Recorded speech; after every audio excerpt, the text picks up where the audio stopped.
Yeah, so the fire situation, we're still getting a handle on everything that happened last night. Like I said, that fire made a big push last night. So crews are out there now assessing exactly what happened.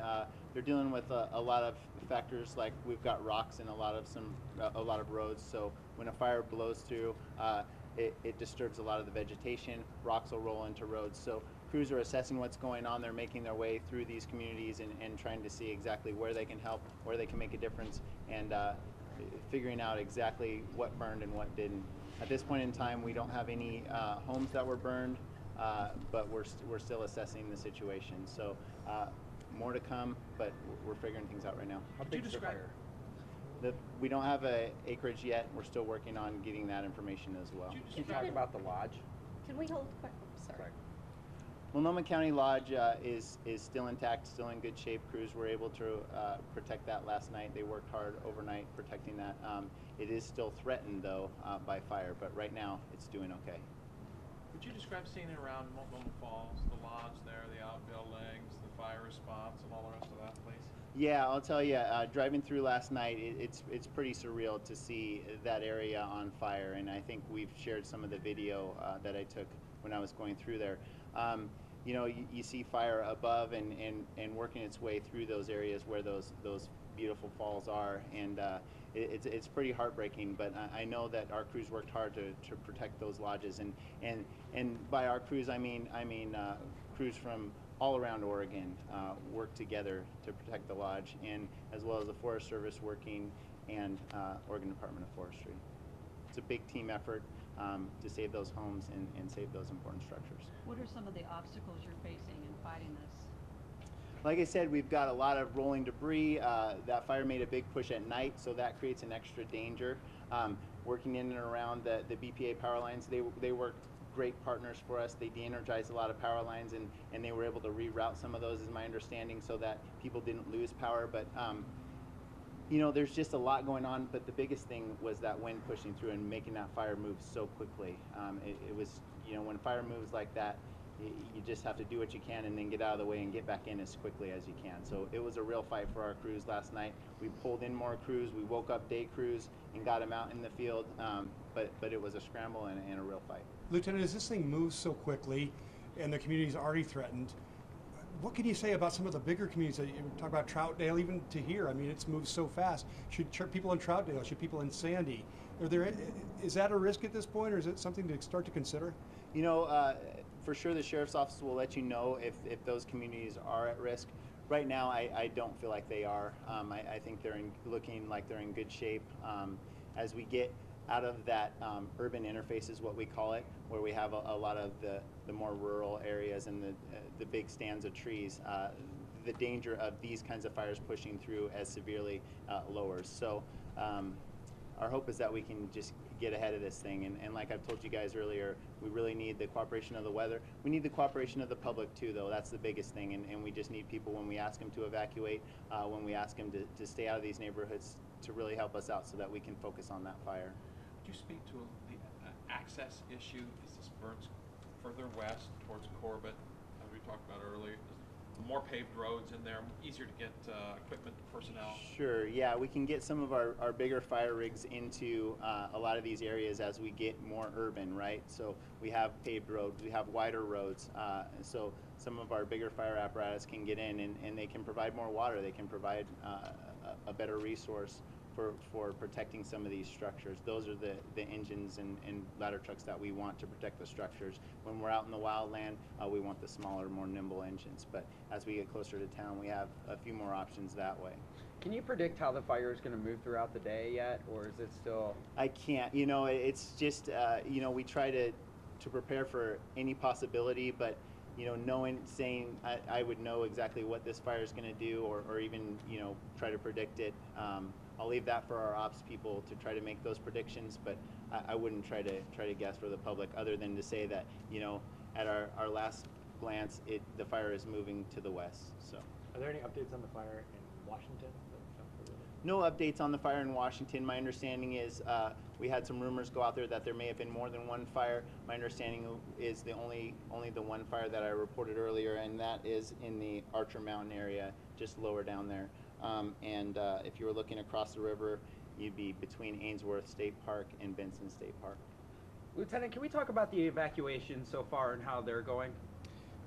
Certainly. Lieutenant So Chad at this Gaidos, point, Multnomah we County are, Sheriff's Office. any of the communities that we have evacuated are still at the same levels of evacuation that they were at the 4:30 briefing this morning. In addition, we have no new additional evacuations ordered at this point. That's good news in that that means that the fire has held, but certainly not as good a news as we would like, meaning that the fire hasn't reduced any. So we will continue to work on evacuations. We have our search and rescue teams along with deputies out in the field now.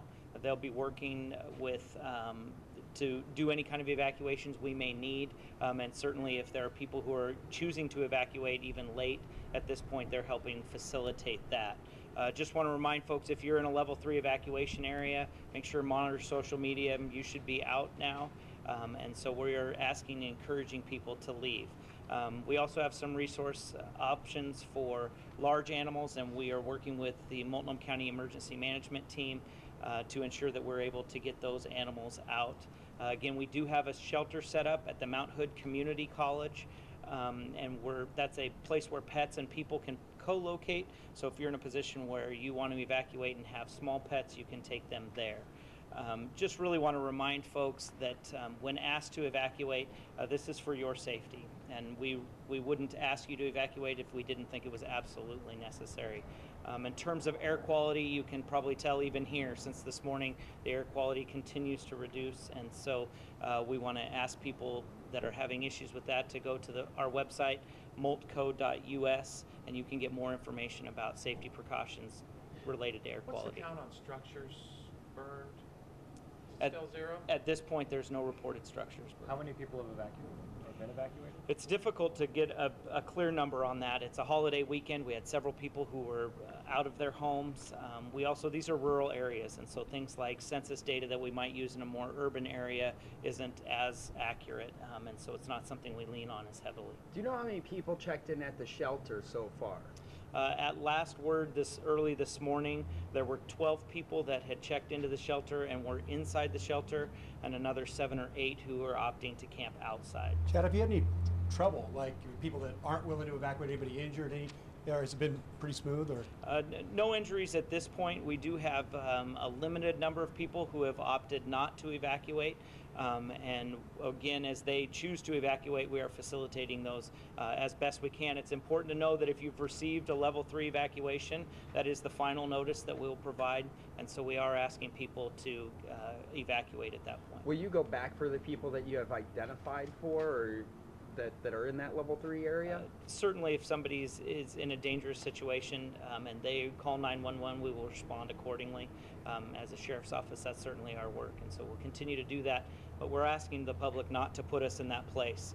We had a pretty heroic effort with the Hood River County Sheriff's Office at the beginning of this to get 153 people off a burning mountain, and we would ask that we not be put in that position again if we can avoid it. Lieutenant, there's a lot of drivers that are stopping on the side of the road to take pictures and do those types of things. What do you have to say to those folks? Well, we have less issue with that now that the highway is closed, but certainly just remember that people are trying to still navigate through this closure, and so even at areas where you might be able to see smoke or something like that where we've got a closure, we need people to keep moving, keep traffic flowing. It's important as we condense traffic into a small area. We really need people's cooperation here. Remember that this is very hard work to ultimately save our natural forests as well as structures, and so any cooperation we can get. Lieutenant Simmons spoke to the collaboration that's going on here and the multitude of agencies that are here. It certainly couldn't be done without the collaborative effort we're seeing here today. David, that can you talk We've about got about ODOT? time for about one more minute worth of questions. maybe we could get Dave Can we Thompson talk from about ODOT. ODOT real quick and what the preps are? Hi, I'm Dave Thompson with ODOT. This is Dave Thompson with I-84 Oregon is Department of closed from Transportation. Troutdale to Hood River. That's about 50 miles. The historic Columbia River Highway is closed, being used for evacuations. The Bridge of the Gods is closed, being used for evacuations into Washington State. And not meaning to speak for Washington Department of Transportation, but the latest information from SR 14 is that it is still open. Trucks are not allowed to head east from about milepost 19 to about milepost 84. But I would strongly suggest that any trip you're going to take, you check with the Washington State Department of Transportation's website and our website, tripcheck.com, to look at the cameras to see what's open or not. And I will tell you, the really easy alternative that's wide open is US 26, the Mount Hood Highway. It's completely open. How prepared are we as an area, as a state, if this gets much worse? I'm not sure I understand the If question. the fire gets far worse than it is now, are we prepared to handle it? Who wants to answer that? I would have to say yes. We're working very hard to do just that. That's why we have so many people here who've been working nonstop since the fire broke out. There's a team of experts who are fighting the fire operationally. There's a team of experienced people here to try to make sure that we're organized and communicating to everybody about what the situation is and what people should do. And what everybody has said is that we have that shared responsibility. We're doing what we need to do. We want the citizens to know what their options are and to take action in a calm manner about what they're supposed to do. If you've been asked to evacuate, evacuate. That's great, thanks. That's all we have time for right now. I appreciate all your coming. Remind you that if the public is looking for the evacuation number, that number is 503-823-2323. Thanks again. We'll be following up a bit later, letting you know.